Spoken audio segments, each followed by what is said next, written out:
साहिब जी।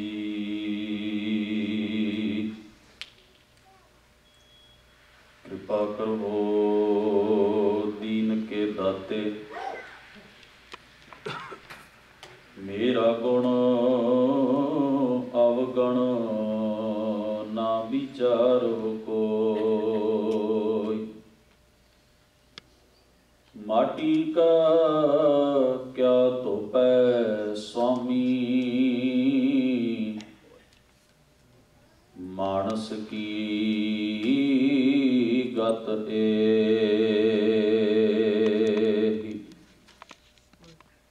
बिलावल महला पंजवा,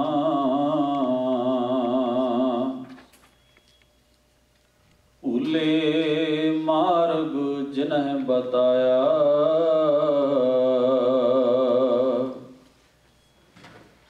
ऐसा गुर वड भागी पाया। सिमर मना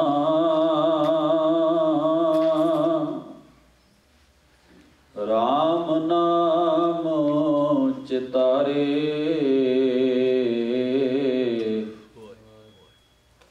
बस रहे हृदय गुर चरण प्यारे।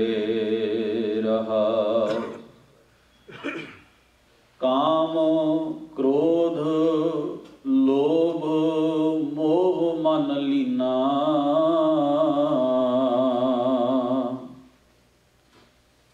बंधन काट मुकत गुर कीना। दुख सुख करत जन्म फुन मुआ,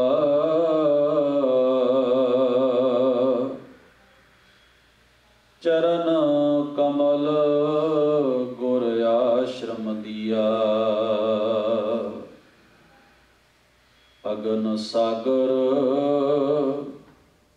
बूढ़त संसारा, नानक बाह पकर सतगुर निस्तारा।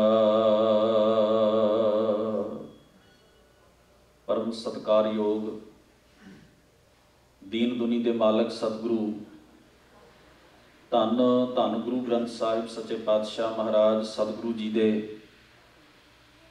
सजे हुए पावन दरबार दियां हाजरियां भर रहे गुरु सवारे सतसंगी जनों, अकाल पुरख वाहिगुरु जी ने अपार रहमत बख्शिश की है। सतगुरु धन गुरु ग्रंथ साहब महाराज जी की अमृतमयी पावन बाणी का कीर्तन गुरु दर दे सत्कारयोग कीर्तनी जथे पासों आप सरबत संगत ने बड़े अदब सत्कार सहित श्रवण किया है। नीयत समय के मुताबक आओ सतगुरु पातशाह जी की पावन बाणी की विचार के नाल अपनियां बिरतियां नूं एकाग्र करने का यतन करिए। सतगुरु महाराज के पावन शब्द की विचार आरंभ करने तो पहला पंथ दे वाली साहिबे कमाल गुरु गोबिंद सिंह साहब महाराज जी की बख्शिश की हुई मुबारक फतेह नाल सांझ बनाओ। आखो जी वाहिगुरु जी का खालसा वाहिगुरु जी की फतेह। राग बिलावल दे विच पंचम पातशाह धन गुरु अर्जन साहब जी का उच्चारण किया होया पावन शब्द गुरु ग्रंथ साहब महाराज जी के पन्ना नंबर 803 उत्ते सुभाईमान, जिसका पाठ दास ने आप जी के नाल साझा किया है। जिहड़ा रस्ता सानू मंजिल ते लैके जावे उसनूं असीं सही मार्ग आखदे हाँ, सही रस्ता आखदे हाँ। जिस राह के उत्ते तुरन नाल असीं मंजिल तो थिड़क जाइए, किते होर ही पहुँच जाइए ते साडे सारे सफ़र की मेहनत अजाई चली जावे, उसनूं असीं ओझड़ा राह कहिंदे हाँ। भाव दिशाहीन हो जाना, गलत राह ते तुर पैना। गलत राह के उत्ते मनुख सफ़र तो बहुत कर सकता है, पर उसनों मंजिल कदे नहीं मिल सकती। धन गुरु ग्रंथ साहब महाराज जी की मुबारक बाणी जदों इन्हां कथनां की व्याख्या करती है कि असी सारे ही अपने जीवन की यात्रा के दौरान सफ़र दे विच हाँ, साडी सबना की एक इच्छा यह है कि साडा ये जिंदगी का सफ़र बहुत लंबेरा होना चाहिए। संसार का तकरीबन हर मनुख ही भावें वो रब की होंद उत्ते यकीन करता है ते चाहे उहदे तो मुनकर होने का विखावा करता है। विखावा मैं इस करके आख्या कि मुनकर धुर आत्मा तो कदे कोई ना हो सके ते ना हो सकेगा, क्योंकि जिहड़ी चीज़ साडी बुनियाद है उस तो असीं केवल मुनकर होने का विखावा ही कर सकते हैं, मुनकर हो नहीं सकते। मुनकर होने का भाव हुंदा है कि उस तो बिना भी जीण की कोशिश कर लेना, उस तो बिना भी जीवन का डंग सार लेना, पर सरदा किसी का नहीं। सो दावा करने वाला ते दावा ना करने वाला दोने ही हमेशा दिल दीआं डूंघाइयां विचों यही कामना करते हैं कि साडी ये जीवन यात्रा बहुत लंबी होनी चाहिए है, भाव उम्र बहुत लंबी होवे, साडे कोल वक्त बहुत ज़्यादा होवे, ताकि असी ये बहुत लंबी उम्र भोग के जी के अपने जीवन के सुख हंडा सकीए। पर एक चीज़ तो मनुख तकड़े पद्धर उत्ते अवेसला है, कोई कदे नहीं सोचता कि जे मैं अपनी जिंदगी के 30 साल 40 साल 50 साल जितने भी मैं हंडाए ने, कदे उन्हां दा लेखा जोखा करके वेखां, जे 50 होर भी मिल जाणगे तो इवें दे ही लगणगे, जे 100 होर भी मिल जाएगा तो इसे तरह का ही गुजरेगा। सब तो पहला मनुख नूं अपने अंदर ये विचार करनी पवेगी कि जिन्ना वक्त जिन्ना समा मैं अपने जीवन का बतीत किया है, कि मैं उस तो सैटिस्फाई हाँ, संतुष्ट हाँ कि नहीं हाँ। जे मैं अजे तक संतुष्ट नहीं हाँ तो इसका मतलब है मैं जिंदगी होर नहीं मंग रहा, तकलीफ होर मंग रहा हाँ, दुख मंग रहा हाँ कि जिन्नी 40 साल मैं सज़ा भोगी है थोड़ी है, 40 साल की होर चाहिए है, 100 साल की होर चाहिए है। तो जे मैं अपनी जिंदगी के इस समय तो बिल्कुल खुश हाँ तो मैं किसी अपने आप को किसी पद्धर उत्ते पहुँचया होया, मंजिल ते पहुँचया होया जां नेड़े पहुँचया महसूस करदा, तो फिर तो ये कहना कि मेरी उम्र लंबी होवे, मैनू जिंदगी का समा बहुता मिले, कुथां नहीं होवेगा, फिर तो समझा जा सकता है भी बंदा जिंदगी का स्वाद पा रहा है, आनंद पा रहा है। वैसे भी मंदे अमल कमाउण वाला बंदा जदों अपनी लंबी उम्र की कामना करता है तो ये भुल जाता है कि वह दुनिया लिए दुख मंग रहा है, तकलीफ मंग रहा है। एक उदाहरण दिंदा हाँ, क्योंकि साडी अक्सर कीती हुई कामना दे विच बहुत वड्डे डूंघे भेत ते राज लुके हुंदे ने। जदों असीं धन गुरु ग्रंथ साहब महाराज की बाणी का पाठ करिए उस विच मंगण की बहुत गल आउंदी है, अरदास करन दा बड़ा जिक्र आउंदा है। असी केवल 2 शब्द चुक लैंदे हाँ, मंगना ते अरदास करनी, पर बाकी जो गल्लां उस मंगण बारे कहीआं गईआं, बाकी जो सतगुरां ने उपदेश अरदास बाबत बाणी दे विच बयान कीते, उन्हां वल साडा बहुती वार ध्यान ही नहीं जाता। इस करके असी गुरबाणी दे शब्द वरतन तो बाद भी सतगुरां दी सोच तो दूर खलोते हुए खुंझे रहिंदे। सतगुरु महाराज गुरु ग्रंथ साहब जी की बाणी विच जिस कामना का, जिस अरदास का, जिस मंगण का, जिस परथाए ते जिस हालात विच जिक्र किया उसनूं समझना बेहद जरूरी है। एक उदाहरण दिंदा हाँ, जगत गुरु गुरु नानक महाराज पातशाह एमनाबाद जाते हैं। एमनाबाद की धरती जी का पहला नाम सैदपुर है। धन गुरु नानक महाराज पातशाह का इत्थे पहुंचण का मकसद सी भाई लालो जी नूं मिलना। हजूर महाराज ने अपने जीवन काल विच बुरे तो बुरे मनुख तक भी आप पहुँच की है, तो भले तो भले मनुख तक भी आप पहुँच की है। ये उन्हां दे जीवन का बड़ा एक रहस्यमई वरतारा है कि किते उन्हां नूं दस पै गई कि इत्थे बहुत वड्डा चोर रहिंदा है, ठग रहिंदा है, बेईमान ते कातल रहिंदा है। सतगुरु दे अंदर बड़ी उत्सुकता रही उस व्यक्ति नूं मिलण वास्ते। जिस मनुख बाबत हजूर नूं इतना पता है भी ये बड़ा भला मनुख है, दुनिया के किसी खेतर दे विच कोई चंगा कर्म कर रहा है, भावें वो अपनी ईमानदारी की मिसाल पैदा करके बैठा होवे, भावें सेवा करके, भावें अपने सुचज्जे ज्ञान करके, उस कोल भी गुरु पातशाह हुब के पहुँचे। यानी कि भले तो भले ते बुरे तो बुरे हर मनुख तक गुरु नानक महाराज का आप चल के पहुँचना बहुत कुछ कह जाता है। आम तौर पर असी धर्म के नाल संबंध रखने वाले लोग, खास तौर के उत्ते धर्म के दायरे में अपनियां सेवावां देण वाले लोग, असी अपनी आप नूं प्रोटैक्ट करने वास्ते जां यूं कह लो भी अपने खोखलेपन नूं ढकण वास्ते कुछ अपने ही असूल बना के बैठ जाने आ। वो ये कि असी किस कोल बैठना है, किहदे कोल खलोना है, किहदे कोल नहीं जाना ते किहदे नाल गल नहीं करनी। शायद असी इस करके बनाए होंदे ने भी साडे जीवन नूं साडे अंदरों ही इन्ने खतरे ने कि असी चाहुंदे ही नहीं भी कोई होर वड्डा खतरा मुल ले लिया जाए। साहिब गुरु नानक महाराज पातशाह एक परफैक्ट शख्सियत ने, उन्हां दी जिंदगी प्रौढ़ धर्म दे नाल जुड़ी हुई है, इस करके उन्हां नूं कोई खतरा दरपेश नहीं।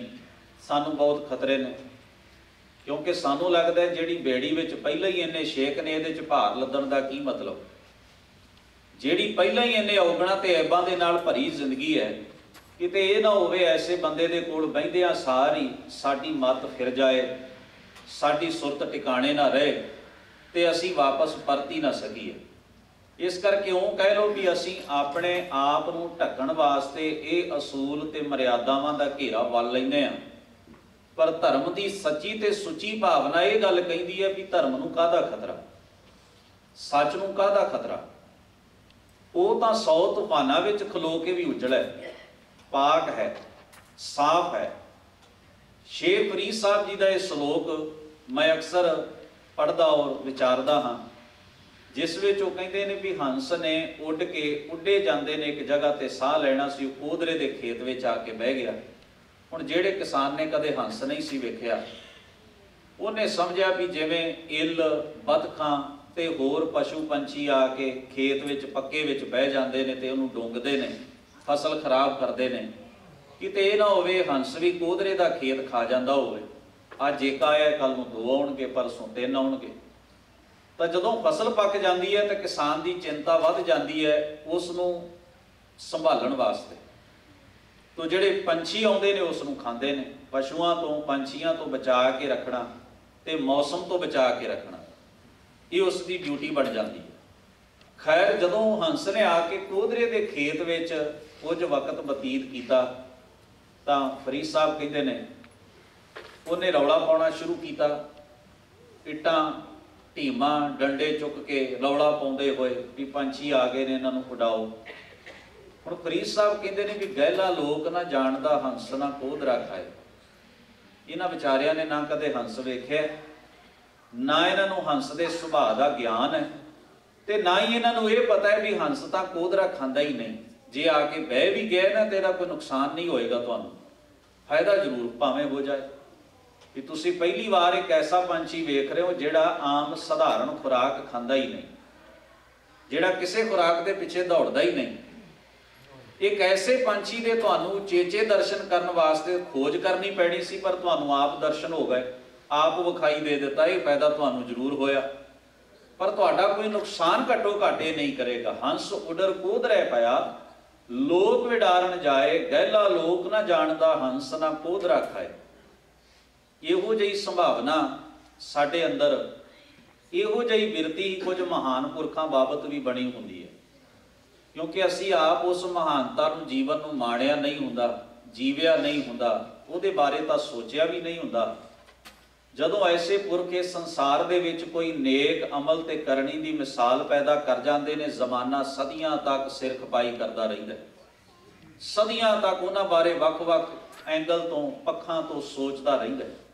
हुण गुरु नानक महाराज के जीवन नूं किसी भी व्यक्ति ने लिखिया होवे जां बयान किया होवे, तुसीं हैरान होवोगे किसी दी तंद दूसरे नाल मूल रूप विच रलेगी नहीं। किसी का जोर इस किस्म उत्ते लगा है कि साहिब गुरु नानक महाराज एक जगत सुधारक पुरख ने, ਕਿਸੇ ਦਾ ਜ਼ੋਰ ਇਹ ਗੱਲ ਕਹਿਣ ਉੱਤੇ ਲੱਗਾ ਹੋਇਆ ਵੀ ਗੁਰੂ ਨਾਨਕ ਮਹਾਰਾਜ ਇੱਕ ਧਾਰਮਿਕ ਸੁਧਾਰਕ ਨੇ। ਕਿਸੇ ਨੇ ਇਹ ਗੱਲ ਕਹੀ ਵੀ ਉਹ ਤਾਂ ਆਪਣੇ ਸਮੇਂ ਦੇ ਇੱਕ ਫਲਸਫਾ ਸਿਰਜਕ ਇਨਕਲਾਬੀ ਪੁਰਖ ਨੇ, ਤੇ ਕਿਸੇ ਨੇ ਇਹ ਗੱਲ ਕਹਿਣ ਦੀ ਕੋਸ਼ਿਸ਼ ਕੀਤੀ ਹੈ ਨਹੀਂ, ਉਹ ਆਮ ਜਨ ਸਾਧਾਰਨ ਸਾਧੂਆਂ ਵਰਗੇ ਹੀ ਸਨ। ਉਹਨਾਂ ਪੁਰਾਣੀ ਸੋਚ ਨੂੰ ਸਿੱਕੇਬੰਦ ਕਰਕੇ ਨਵੇਂ ਸੱਚੇ ਵਿੱਚ ਢਾਲ ਲਿਆ। ਅੰਦਾਜ਼ ਨੇ ਆਪਣੇ ਆਪਣੇ ਕਹਿਣ ਦੇ। ਪਰ ਮੇਰਾ ਖਿਆਲ ਇਹ ਹੈ ਵੀ ਕਿਸੇ ਉੱਤੇ ਗਿਲਾ ਕਰਨ ਦੀ ਕੀ ਲੋੜ ਹੈ। ਜਦੋਂ ਪੂਰੇ ਦੀ ਗੱਲ ਅਧੂਰੇ ਬਿਆਨ ਕਰਨਗੇ ਤੇ ਕਦੇ ਵੀ ਉਹਦੇ ਸਿਰੇ ਤੱਕ ਪਹੁੰਚ ਨਹੀਂ ਸਕਣਗੇ।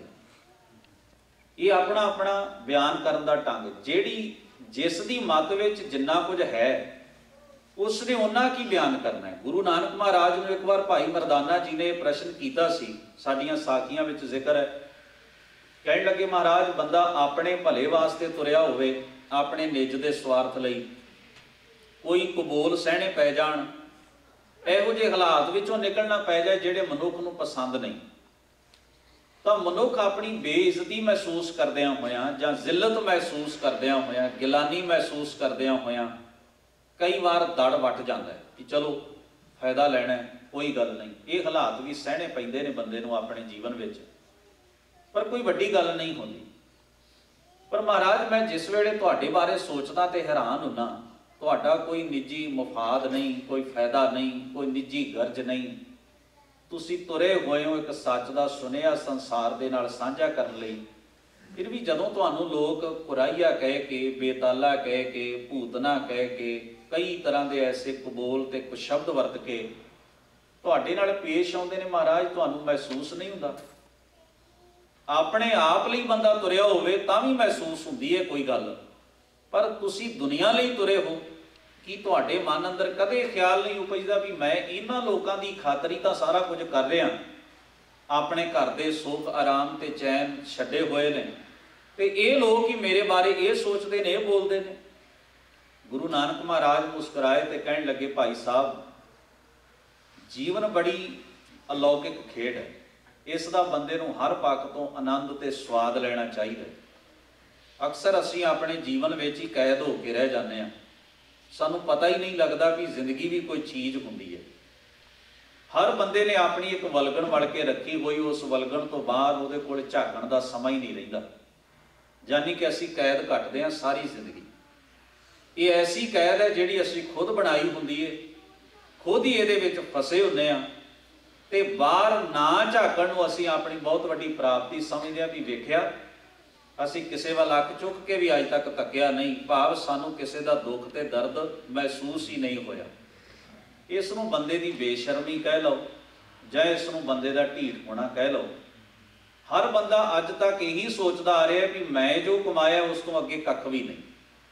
ਪਰ ਸਹੀ ਗੱਲ ਤਾਂ ਇਹ ਹੈ ਵੀ ਧਰਮ ਸਾਡੇ ਅੰਦਰ ਦੀ ਇਸ ਵਲਗਣ ਨੂੰ ਤੋੜ ਦਿੰਦਾ ਹੈ। ਕਿ ਥੋੜਾ ਬਾਹਰ ਝਾਕ ਕੇ ਵੇਖੋ। ਹਜ਼ੂਰ ਗੁਰੂ ਨਾਨਕ ਮਹਾਰਾਜ ਦੇ ਜੀਵਨ ਦੀ ਤੁਸੀਂ ਇਹ ਘਟਨਾ ਪੜ੍ਹੋ ਕਿ ਉਹਨਾਂ ਨੇ ਇੱਕ ਸੂਫੀ ਫਕੀਰ ਸ਼ੇਖ ਫਰੀਦ ਸਾਹਿਬ ਵੱਲ ਕਿਵੇਂ ਝਾਕ ਪਾਈ ਹੈ, ਤੇ ਕਲਗੀਧਰ ਸਾਹਿਬ ਮਹਾਰਾਜ ਦਾ ਜੀਵਨ ਪੜ੍ਹ ਕੇ ਵੇਖੋ। ਹਜ਼ੂਰ ਮਹਾਰਾਜ ਜਿਸ ਵੇਲੇ ਸਰਸਾ ਨਦੀ ਨੂੰ ਪਾਰ ਕਰਦੇ ਨੇ, ਸਰਸਾ ਨਦੀ ਨੂੰ ਪਾਰ ਕਰਨ ਤੋਂ ਲੈ ਕੇ ਤਲਵੰਡੀ ਸਾਬੋ ਪਹੁੰਚਣ ਤੱਕ ਤੁਸੀਂ ਦਿਨਾਂ ਦੀ ਗਿਣਤੀ ਕਰ ਲੈਣਾ ਇਤਿਹਾਸ ਵਿੱਚੋਂ, ਤੇ ਉਹ ਜਗ੍ਹਾ ਵੇਖਣੀਆਂ ਜਿੱਥੇ ਜਿੱਥੇ ਗੁਰੂ ਗੋਬਿੰਦ ਸਿੰਘ ਸਾਹਿਬ ਮਹਾਰਾਜ ਰੁਕੇ ਨੇ। ਤੁਸੀਂ ਹੈਰਾਨ ਹੋਵੋਗੇ, ਸਭ ਤੋਂ ਵਧੇਰੇ ਮੁਸਲਮਾਨ ਸ਼ਰਧਾਲੂਆਂ ਦੇ ਘਰ ਵਿੱਚ ਗੁਰੂ ਨਾਨਕ ਧੰਨ ਗੁਰੂ ਗੋਬਿੰਦ ਸਿੰਘ ਸਾਹਿਬ ਮਹਾਰਾਜ ਨੇ ਠਾਰ ਪਾਈ। ਸਭ ਤੋਂ ਵੱਧ ਟਿਕਾਣੇ ਉਹਨਾਂ ਦੇ, ਰਿਹਾਇਸ਼ ਉਹਨਾਂ ਦੀ, ਰਹਿਣ ਦਾ ਪ੍ਰਬੰਧ ਮੁਸਲਮਾਨ ਸ਼ਰਧਾਲੂਆਂ ਦੇ ਘਰ ਵਿੱਚ ਹੋਇਆ। ਇਹ ਕੋਈ ਨਿੱਕੀ ਗੱਲ ਨਹੀਂ। ਜਿਨ੍ਹਾਂ ਲੋਕਾਂ ਨੇ ਗੁਰੂ ਗੋਬਿੰਦ ਸਿੰਘ ਸਾਹਿਬ ਤੇ ਇਸਲਾਮ ਨੂੰ ਆਮੋ ਸਾਹਮਣੇ ਕਰਕੇ ਵੇਖਿਆ, ਉਹਨਾਂ ਦੀ ਸੋਚ ਉੱਤੇ ਇੱਕ ਤਕੜਾ ਵਾਰ ਹੈ ਗੁਰੂ ਗੋਬਿੰਦ ਸਿੰਘ ਸਾਹਿਬ ਮਹਾਰਾਜ ਦੇ ਇਹ ਸਫ਼ਰ, ਤੇ ਇਸ ਸਫ਼ਰ ਦੇ ਦੌਰਾਨ ਉਹਨਾਂ ਦਾ ਇੱਕ ਥਾਂ ਦੇ ਉੱਤੇ ਰੁਕਣਾ। ਹੋਰ ਤਾਂ ਹੋਰ ਭੰਗਾਣੀ ਦੀ ਜੰਗ ਦਾ ਉਹ ਦ੍ਰਿਸ਼, ਜਿੱਥੇ ਆਪਣੇ ਦੋ ਲਖਤੇ ਜ਼ਿਗਰ, ਜਾਨ ਤੋਂ ਪਿਆਰੇ ਪੁੱਤਰ ਤੇ ਮੁਰੀਦ ਸ਼ਹੀਦ ਕਰਵਾ ਕੇ ਪੀਰ ਬੁੱਧੂ ਸ਼ਾਹ ਧੰਨ ਗੁਰੂ ਗੋਬਿੰਦ ਸਿੰਘ ਸਾਹਿਬ ਮਹਾਰਾਜ ਦੇ ਕੋਲੋਂ ਜਦੋਂ ਆਗਿਆ ਮੰਗਦਾ ਹੈ, ਤਾਂ ਕਲਗੀਧਰ ਸਾਹਿਬ ਮਹਾਰਾਜ ਉਸ ਨੂੰ ਕਹਿੰਦੇ ਨੇ, ਪੀਰ ਜੀ ਇਤਨੀ ਵੱਡੀ ਸੇਵਾ ਕੀਤੀ ਹੈ, ਕੋਈ ਤੇ ਖੁਆਹਿਸ਼ ਹੋਏਗੀ ਤੁਹਾਡੇ ਮਨ ਅੰਦਰ। ਬਿਨਾਂ ਖੁਆਹਿਸ਼ ਤੋਂ ਬੰਦਾ ਦੁਨੀਆ 'ਚ ਕੋਈ ਕੁਝ ਨਹੀਂ ਕਰਦਾ। ਫਰਕ ਇਹ ਹੈ ਵੀ ਕਿਸੇ ਦੀ ਖੁਆਹਿਸ਼ ਵਿੱਚ ਲੋਭ ਹੁੰਦਾ ਹੈ, ਕਿਸੇ ਦੀ ਖੁਆਹਿਸ਼ ਲੋਭ ਤੋਂ ਉੱਪਰ ਉੱਠਣ ਦੀ ਹੁੰਦੀ ਹੈ, भावें संसार का कोई धार्मिक ते भगती भाव वाला बंदा होवे ते भावें भगती तो खुंझिया होवे, खाहिश तो बिना जीवन चलता ही नहीं। फर्क इन्ना है कि तुहाडी खाहिश का केंद्र बिंदु की है, तुसी सोचते की हो, चाहुंदे की हो। जितने भी सिखां नूं महाराज ने कदे पुछया भी तुहानूं की चाहिदा, उन्हां आख्या जी सिक्खी चाहिदी है।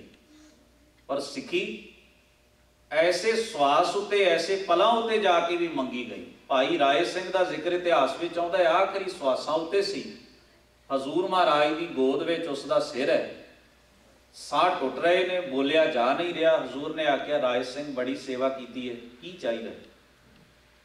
ते अपने लड़खड़ाउंदे हथ जोड़ के इहो गल आखी, महाराज सिक्खी बख्श दो। हुण अंदाजा लाओ भी वो सिक्खी का कैसा स्वाद है। बंदा आखिरी पलां उत्ते, नहीं तो बंदा कहता है हुण धर्म का की मतलब, जी लिया जिन्ना जीना सी, हो गया जो हो गया है, हुण तां बस सारा वजूद ही जदों मिट चलिया। तो जदों वजूद नहीं रहना तो सिक्खी का की करना है? जिन्ना चिर वजूद है उन्ना चिर तो रौला चलता रहिंदा भी आ चाहिए, इनू कमाओ, आ हंडाओ, इनू जीवो। नहीं, राय सिंह वर्गे मनुख अपने लिए थोड़ा मंग रहे हैं, उन्हां साडे वर्गे भुले भटकियां ते गुमराह होयां लई पूरने पाउणे ने, तां कि असीं कदे निठ के दो पल कढ के सोच के वेखीए कि साडा एक आखिरी पलां ते पिया होया बजुर्ग आखिर खाहिश की करदा है, चाहुंदा की है। शायद साडी सारी जिंदगी उहदी साडियां अखां सामने ना आए, आखिरी पल जरूर अखां सामने रहिंदे ने। साडे लई पूरने पा दिते भी इस वेले भी निकलदे साहां विच मेरे लिए इंपॉर्टेंट चीज़, महत्वपूर्ण चीज़, श्रेष्ठ वस्तु केवल गुरु की सिक्खी, होर कुछ नहीं चाहिए। ऐसियां बहुत सारियां घटनावां सिक्खी के इतिहास में मौजूद ने। इनू असीं कहने समर्पण हो जाना, अपने आप को गुरु के हवाले कर देना कि गुरु तो बिना होर कुछ नहीं। भाई नंद लाल साहब ने एक जगह लिखा है, जिस वेले मेरे शरीर को अग साड़ के स्वाह कर देवे ऐ हवा, मेरे नाल एक वफा करे। वो वफा की है? मेरे तन की खाक ते स्वाह नूं उड़ा के किसी गैर के दरवाजे उत्ते ना सुट दे। पता क्यों? मेरे मरद तो बाद भी कोई ये गल ना आखे वेखो सारी जिंदगी अपने गुरु के द्वारे ते कसीदे कढ़दा रहा ते हुण आखिरी वक्त ये शरीर की स्वाह लोगों के दरवाजियां उत्ते उड़दी फिरदी है, रुलदी फिरदी है। मेरे शरीर की खाक नूं भी ये मिहना ना वजे, मेरे शरीर की मिट्टी नूं भी कोई एक कबोल ना बोले कि मेरे शरीर की मिट्टी भी अपने मालक की वफादारी भुल गई। नहीं, जे तू मेरे शरीर की खाक उड़ाउणी भी होई ना तो मेरे महबूब कलगीधर साहब के दरवाजे उत्ते लैके जाए। अल्लाह यार खां जोगी ने अज तो 100 साल पहला एक किस्सा लिखा वड्डे साहिबजादियां की शहादत बारे। उसनूं कहंदे ने गंज शहीदा। हैरानी की गल है, इन्ना रस ते सोझ स्वाद किसी गैर, जिसनों असीं गैर सिख कह दिंदे आ, गैर सिख कवि की कलम दे विच किते घाटी वेखण विच आए। 1915 विच उहने लिखिया सी, 2015 का समा जा रहा है, पूरा 100 साल उहदी लिखी हुई नज़म नूं बतीत हो गया। पर लगता नहीं नेट के साडे हज़ार क सिख ने भी इनू पढ़िया होवे तो खुशी की गल है, पर लग नहीं रहा। ये किवें हो सकता सी कि 100 साल एक गैर मजहब के मनुख ने कलगीधर साहब के वड्डे साहिबजादियां बाबत अपनी अकीदत ते शरधा के फुल भेंट करदियां पहली बार नज़म ननकाना साहब की स्टेज उत्ते गाई, पढ़ के सुनाई सी, ते कोई अख ऐसी नहीं सी जिहड़ी नाम मुणों रह सकी हो। रोए सन लोग। अज भी जदों कदे तुसीं उहनूं इकल्लियां बैठ के बड़े आराम नाल ते महसूस करके पढ़ो, तुसीं भावुक होए बिना नहीं रह सकते। ते जे नहीं हुंदे ते सोचना भी जरूर असीं पत्थर हो गए 100 साल दे विच। कलगीधर साहब महाराज सच्चे पातशाह जी दे बाबत जो उन्होंने नज़म लिखी, काजियां ने आके निहोरा मारिया, आख्या अल्लाह यार खां की कुफर है। गुरु गोबिंद सिंह साहब महाराज गैर मजहब के पैगंबर बारे तैनूं ये कुछ लिखदियां महसूस ना होया? जे तू लिखना ही सी तू हज़रत मुहम्मद साहब बाबत लिखदा, जे तू लिखना ही सी हज़रत मुहम्मद साहब के नवासे दोते इमाम हुसैन की करबला च होई शहीदी बारे लिखदा। तैनूं सारा इस्लाम छड्ड के, सारे इस्लाम की गाथा छड्ड के तैनूं काफरां दा गुरु मिलिया लिखण वास्ते। इहदे चों तू की पाउणा है? याद रख जेड़े कुफर के शिकार हो जाते हैं उन्हां दे लई अल्लाह ताला दी बहिश्त के दरवाजे बंद हो जाते हैं। ते तू भावें शरीरक वजूद नाल कुफर ते नहीं कमाया पर नफ्स के तौर उत्ते तू काफर हो गया, भाव तेरी सुरत विच गैरां दी परस्तिश पूजा टिक गई है। क्योंकि इमाम इस्लाम कहते ला इलाहा इल्लल्लाह मुहम्मद रसूल अल्लाह, एक खुदा नूं मैं आखिरी ताकत मनदा ते मेरा आखिरी नबी ते पैगंबर हजरत मुहम्मद साहब है। तुहाडी जानकारी लिए एक गल दसदा हाँ, कादियानी फिरका जिहड़ा गुरदासपुर जिले दे विच है उस नाल इस्लाम दे मूलक संप्रदावां दा इहो ही वड्डा मतभेद है। वड्डा मतभेद की है भी अजे तक भी खिलाफत नूं किसी ना किसी रूप विच जिउंदियां रख रहे हैं भी हजरत मुहम्मद साहब तो बाद भी अल्लाह दा सुनेहा देण वाले दुनिया विच आ सकते हैं। तुसी समझो भी इन्नी घटना दे उत्ते तुसी अपना अंदाज लै लो, नामधारी फिरका होवे, निरंकारी संप्रदाय होवे, होर ऐसियां जिहड़ियां अपने आप नूं जिहड़ियां इह तां मनदियां ने भी गुरु ग्रंथ साहब महाराज गुरु दा रुतबा रखदा है, वो इस तो इनकारी नहीं होंदियां, किते ना किते जाके वो तुहाडे सामने कबूल भी कर लैणगियां पर नाल ही ये गल भी कहणगियां भी नहीं गुरु दी इस भेद भरी गल नूं समझाउण वास्ते कोई शरीरक वजूद वाला गुरु भी चाहिदा। तुहाडी उन्हां नाल सब तो वड्डी उलझण इसे जगह उत्ते फसी हुई है कि वो शरीर की आइडेंटिटी नूं पछाण नूं सामने रख के सिੱਖੀ जीना चाहुंदे ने, जदों कि कलगीधर साहब महाराज दा हुक्म है मैं सारे पंथ नूं ही अपना शरीर का वजूद दे दिता है ते शब्द नूं सामने रख के पंथ जिउंदा रह सकता है। यानी कि फलसफा सिद्धांत ते आर्गेनाइजेशन दोवां चीज़ां नूं एक कर दिता गुरु गोबिंद सिंह साहब महाराज ने। बड़ी लंबी सोची, बड़ी दूर की गल कही जिहड़ी अजे भी सानूं बहुतिआं नूं रास नहीं आउंदी कि पंथ नूं ते ग्रंथ नूं एक बेनती करदिआं जो नुकसान साडा इन्हां शख्सी गुरुआं नूं बनाउण वालिआं ने सिੱਖੀ दा कीता है ते इहदे हिस्से कीते ने, वंड पैदा कीती है। एक चीज़ तुसीं महसूस करियो, अज दे आधुनिक समय दे विच पंथ नाल गुरु शब्द लाउण तो शर्माउण वाले बंदे भी तुहाडा उही नुकसान करनगे। गौर करना, वो भी तुहानूं अचेत रूप विच उधर ही लैके जाणगे। वो कहणगे जी गुरु ग्रंथ साहब ही गुरु है, पंथ नूं गुरु दा रुतबा हासिल नहीं। याद रहे पंथ नूं गुरु ने ग्रंथ की ताबिया करके सांझे रूप विच गुरियाई की दात दिती है। जे पंथ ही जिउंदा ना रहा तो ग्रंथ जिउंदा नहीं रह सकता। इस सच्चाई नूं समझना ज्ञानी ज्ञान सिंह होड़ा ने जिहड़े कि साडे शुद्ध देसी इतिहासकार ने, उन्होंने एक घटना का जिक्र किया भी वड्डे घल्लूघारे 1762 वाले दे विच 30 तो 35 हज़ार सिखां की जिस वेले शहादत हो गई अहमद शाह अब्दाली दीआं फौजां दे नाल, तां बाद विच इस घल्लूघारे तो निकल के तुसीं हैरान होवोगे इन्ने मीलों दे विच फैली हुई लड़ाई सी। कोपर हीड़े की ढाब उत्ते जाके एक धिर ने उस कंढे जाके पानी पीता ते दूजी ने उस कंढे पानी पीता। किन्ना लड़े होणगे वो बंदे भी दोवां धिरें थकियां हुईयां ने, हंबियां हुईयां ने ते दियां प्यासियां एक ही ढाब उत्ते कंढे वंड के पानी पी रहीआं ने। अंदाजा ला के वेखो, ते कोई सिख सरदार ऐसा नहीं सी जिहदे तन दे विचों खून ना नुचड़दा होवे। इन्नी लड़ाई लड़ी गई सी अपने बच्चिआं नूं, अपनी सभ्यता नूं, अपनी कौम नूं बचाउण वास्ते इन्ना लड़ाई लड़ी गई। और इस तो बाद जदों शहीदां दे संस्कार किए गए, अंगीठे संभाले गए, अरदासा सोधिया गया, तो यही अरदास दे विच अल्फाज वरते गए सन, पंथ की जो राखोगे तो ग्रंथ की रहेगी नाथ, पंथ जो ना रहा तो ग्रंथ कौन मानेगा। हे मेरे मालिक गुरु गोबिंद सिंह साहब पंथ दे वाली, जे पंथ रहेगा तो तुहाडे ग्रंथ नूं प्रकाश करके पढ़ के इस नूं जी के कोई दुनिया च इहदी स्थापति वाले पासे पैर पुटेगा, ते जे पंथ ही ना रहा तो ग्रंथ की सोच नूं दुनिया दे विच कायम कौन रखेगा।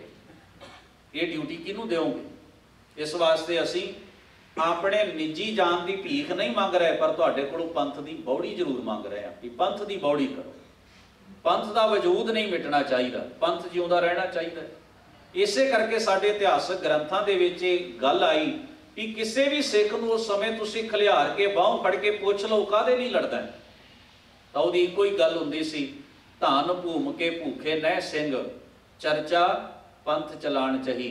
मैनूं धन नहीं चाहिए, मैनूं जमीन नहीं चाहिए, मैनूं राज भाग नहीं चाहिए, बस मैं पंथ की स्थापति ते बौड़ी चाहुंदा हां। ये बड़ी वड्डी गल है अपने आप विच। जिस वेले असीं वो लड़ाइयां का जिक्र पढ़ते हैं, अंग्रेज़ां ते सिखां दीयां वो जंगां जिहड़ियां मुदकी शहर विच होईयां, फेरू शहर विच होईयां, उन्हां जंगां दे विच एक बड़ी खासियत, एक बजुर्ग अपने हाथ विच तलवार फड़ के लड़ रहा है, जख्मी हो गया, जमीन ते डिग पिया। लड़ाई अंग्रेज़ां ने गदारां की सहायता दे नाल जित लई। ये लड़ाई अपनी आज़ाद हस्ती की लड़ाई है। इस नूं शाह मुहम्मद ने जंग हिंद ते पंजाब दा आख्या। गौर करना, ये वंडी सिखां ने नहीं पाई, ये पंजाब दे जाए वडियाला वीरम दे जम्मे पड़े एक मुसलमान शायर शाह मुहम्मद ने पाई। उसने आख्या भी जंग हिंद पंजाब दा होण लगा, दोवें पातशाही फौजां भारियां ने, अज होवे सरकार दा मुल पावे, जड़ियां खालसे ने तेगां मारियां ने। कमाल दी खेड़े भी किसी राजे की रहनुमाई ते सैनापति की रहनुमाई च फौज लड़ती है, ते लड़न वाले दे अंदर एक गल जरूर हुंदी है कि मेरी इस वाही हुई तेग दा मुल मेरी सरकार जरूर मोड़ेगी। जे मैं जिंदा रहा तां, जे ना जिउंदा रहा तां मेरियां पुश्तां नूं ये सरकार सन्मान देगी और मैनूं स्टेट शहीद का रुतबा देगी। पर तुसीं हैरान होवो कि जिथे मगर कोई कमांडर ही ना होवे ते मगर कोई सरकार ऐसा वाही हुई तेग का मुल पाउण वाली ना होवे ते तेग फिर भी उस ही जोश नाल चलदी रहे, कोई तो गल है, कुछ तो अंदर वापर रहा कि बिना किसी मुल वटण तो तलवार चल रही है, कोई तो अंदर भावना है। क्योंकि वो लोग लड़ रहे सन जिन्हां दे पुरखियां ने 1.5 सदी पंजाब की धरती उत्ते अपना खून डोलिया इस नूं आज़ाद कराउण लई, इस दी आज़ादी वास्ते, इस धरती नूं वो सुख दा साह देण वास्ते जिहड़ा सदियां तो लैके चंगेज़, हलाकू, दुरानी ते अबदालियां ते नादरां ने नूं दरड़ दरड़ के दे साह कड्ढे पए सन, वो जिंदा दिली इहदे च पैदा करन वास्ते। वैसे मुआफ करना, लोग कहिंदे ने महाराजा रणजीत सिंह बाबत बहुत कुछ आख्या गया, चंगा भी आख्या गया, माड़ा भी आख्या गया। माड़ा कहण वाले बुरे दे घर तक पहुंचे ने, चंगा कहण वालियां ने उन्होंने फरिश्ते तो घट नहीं आख्या। पर जे मैं सांझी गल करां तो पंजाब दा वो पुत्र है जिहदे मरण तो बाद कोई दूजा पैदा नहीं हो सकिया। जे वो हुंदा तां मुआफ करना, तुहानूं कोई टैंक दरड़ नहीं सी सकदा जे एक भी होर रणजीत सिंह पंजाब की धरती पैदा कर लैंदी, पर उहदे वर्गा पैदा हो नहीं सकिया। इस गल नूं निंदण वाले भी दिल की डूंघाई चों मन्नणगे ते सलाउण वालियां ते मन्नना ही मन्नना। वो अनपढ़ जरूर होएगा, जो उहनूं विरसे च मिलिया उहने हंडाया, उहदे किरदार विच बहुत गलतियां होणगीਆਂ। वो साडा कोई धार्मिक लीडर नहीं सी, वो एक पोलीटिकल लीडर सी। और वो पोलीटिकल लीडर जिहड़ा पंजाब नूं पहल दिंदा है ते जिहड़ा सिੱਖੀ स्पिरिट नाल जिउंदा है। एक उदाहरण दिंदा उहदे जीवन दी। उसने उन्हां लोकां नूं इकट्ठियां कीता जिहड़े लोग लड़ाई का मकसद भुल गए सन। ते तुसीं हैरान होवोगे आटे विच लूण दे बराबर सन सिख पंजाब की धरती ते, जां तां हिंदू रियासतां सन जां मुसलमान रियासतां सन। दरा खैबर नूं बंद करन तक वो चैन नाल नहीं बैठिया। काबल दे बादशाह जिन्हां नूं सतलुज दरिया तक दा टैक्स काबल पहुँचदा है, जदों रणजीत सिंह ने अपनी तेग चुकी है, पंजाब हिंदुस्तान का हिस्सा नहीं सी, ना कदे रहा, काबल का हिस्सा सी। जिथे टैक्स जावे जिहड़ी स्टेट का, वो जगह उसे राज के अधीन हुंदी है, ते टैक्स जा रहा काबल।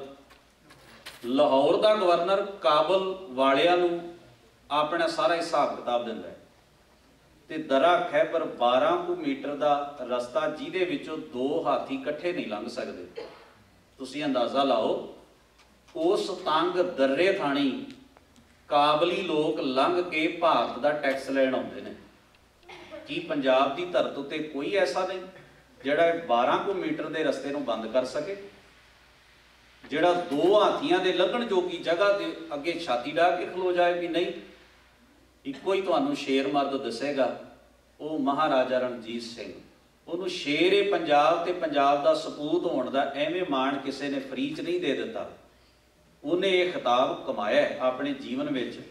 ਜਦੋਂ ਸਿੱਖ ਕਦੇ ਨਿੱਠ ਕੇ ਉਹਨੂੰ ਵਿਚਾਰਨਗੇ ਅੰਗਰੇਜ਼ਾਂ ਦੀਆਂ ਲਿਖਤਾਂ ਨੂੰ ਇੱਕ ਖੂੰਜੇ 'ਚ ਰੱਖ ਕੇ, ਤੇ ਜ਼ਰੂਰ ਕੁਝ ਨਾ ਕੁਝ ਉਹਦੇ 'ਚੋਂ ਚੰਗਾ ਵੀ ਵੇਖਣਗੇ। ਖੈਰ, ਇਹ ਉਹ ਹਾਲਾਤ ਨੇ ਜਿਸ ਵੇਲੇ ਅੰਗਰੇਜ਼ਾਂ ਤੇ ਸਿੱਖਾਂ ਦੀਆਂ ਜੰਗਾਂ ਹੋ ਰਹੀਆਂ ਸਨ, ਤੇ ਬਾਅਦ ਵਿੱਚ ਜਿਹੜੇ ਮਾਰੇ ਗਏ ਉਹਨਾਂ ਨੂੰ ਚੁੱਕਿਆ ਜਾਣਾ ਸੀ, ਜਿਹੜੇ ਜ਼ਖਮੀ ਸਨ ਉਹਨਾਂ ਦੀ ਸੰਭਾਲ ਹੋਣੀ ਸੀ, ਔਰ ਅੰਗਰੇਜ਼ ਸਿਪਾਹੀ ਟੁਕੜੀਆਂ ਲੈ ਕੇ ਉਹਨਾਂ ਦੇ ਆਫੀਸਰ ਮੈਦਾਨੇ ਜੰਗ ਵਿੱਚ ਘੁੰਮਦੇ ਸਨ, ਤੇ ਜਿੰਨੇ ਵੀ ਉਹਨਾਂ ਦੇ ਵਿਰੋਧੀ ਸਿਪਾਹੀ ਸਨ ਉਹਨਾਂ ਨੂੰ ਜ਼ਖਮੀ ਹੋਣ ਦੇ ਬਾਵਜੂਦ ਵੀ ਚੁੱਕਦੇ ਨਹੀਂ ਸਨ।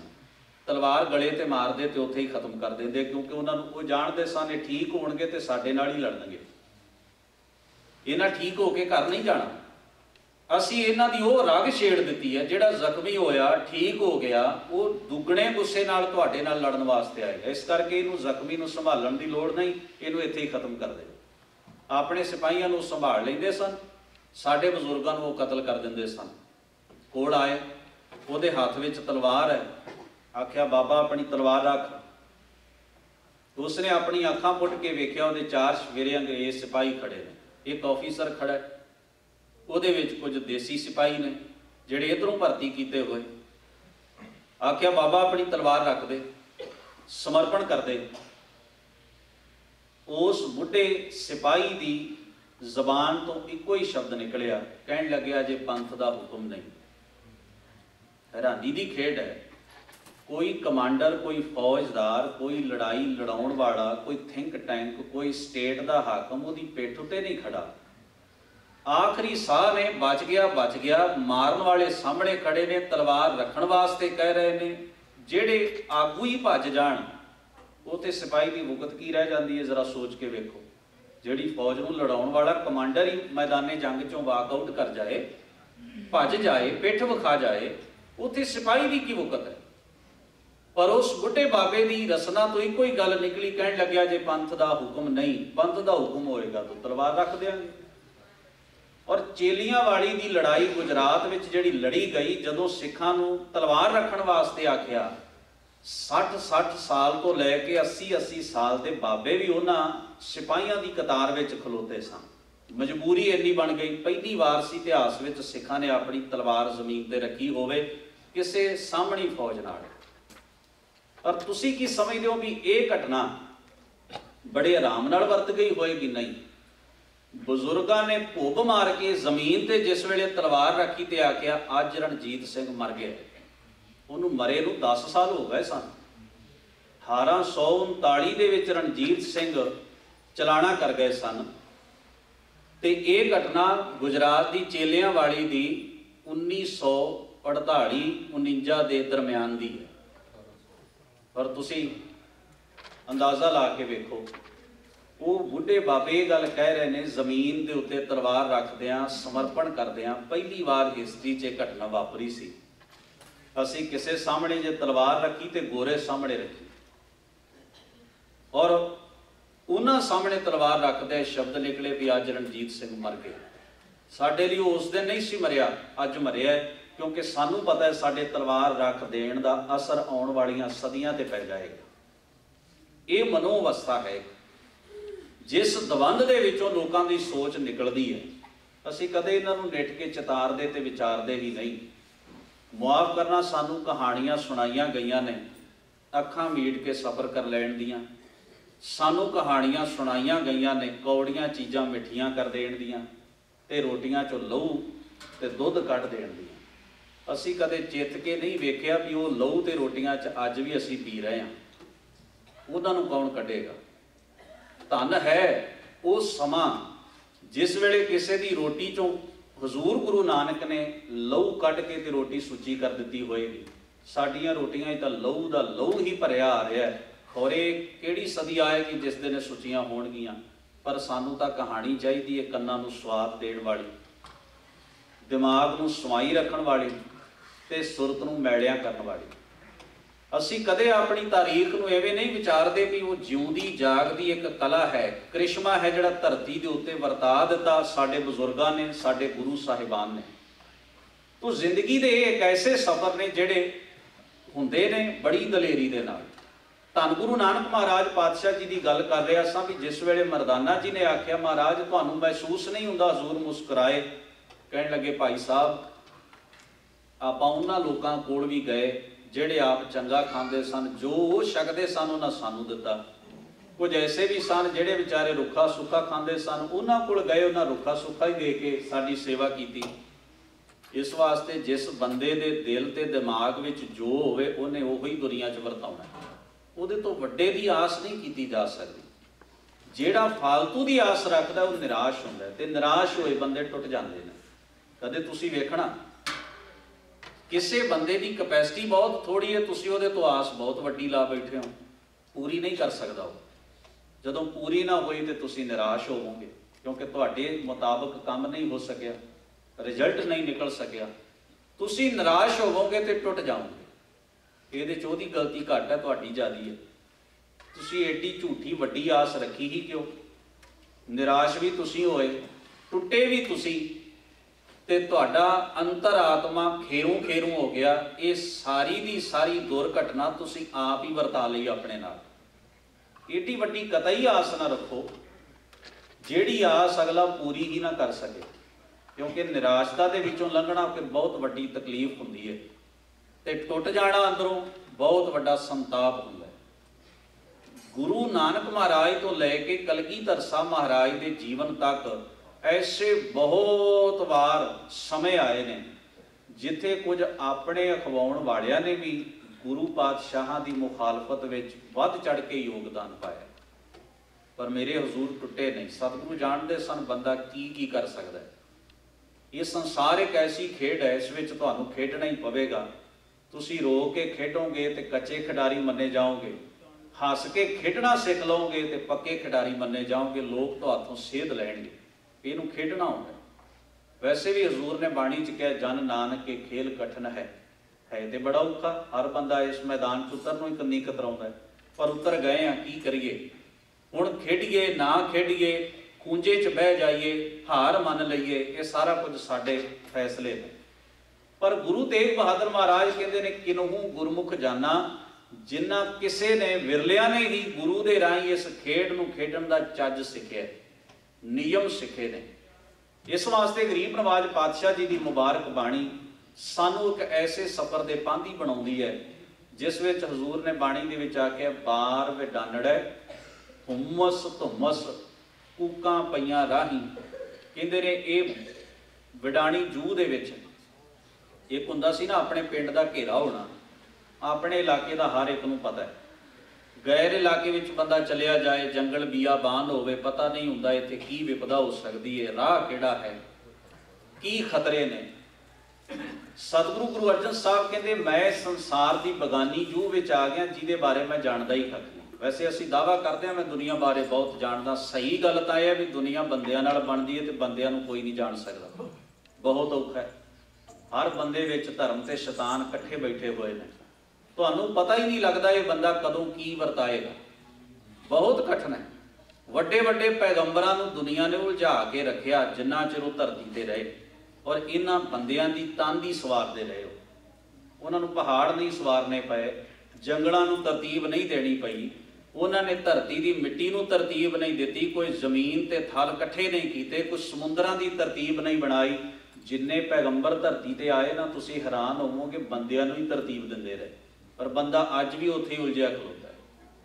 ਸਮੁੰਦਰਾਂ ਨੂੰ ਤਰਤੀਬ ਨਹੀਂ ਦਿੱਤੀ ਉਹਨਾਂ ਨੇ, ਬੰਦਿਆਂ ਨੂੰ ਦਿੱਤੀ, ਪਰ ਬੰਦੇ ਦੀ ਤਾਣੀ ਇੰਨੀ ਉਲਝੀ ਹੋਈ ਹੈ ਇਸ ਨੂੰ ਕੋਈ ਦੋ ਹਰਫਾਂ 'ਚ ਬਿਆਨ ਨਹੀਂ ਕਰ ਸਕਦਾ। ਸਾਹਿਬ ਧੰਨ ਗੁਰੂ ਅਰਜਨ ਸਾਹਿਬ ਕਹਿੰਦੇ ਨੇ ਇਸ ਵਿਡਾਨੀ ਸੰਸਾਰ ਦੀ ਬੇਗਾਨੀ ਜੂਹ ਦੇ ਵਿੱਚ ਮੈਂ ਖਲੋਤਾ ਹਾਂ ਤੇ ਜੰਗਲ ਵਿੱਚ ਲੱਗੀ ਹੋਈ ਹੈ ਅੱਗ।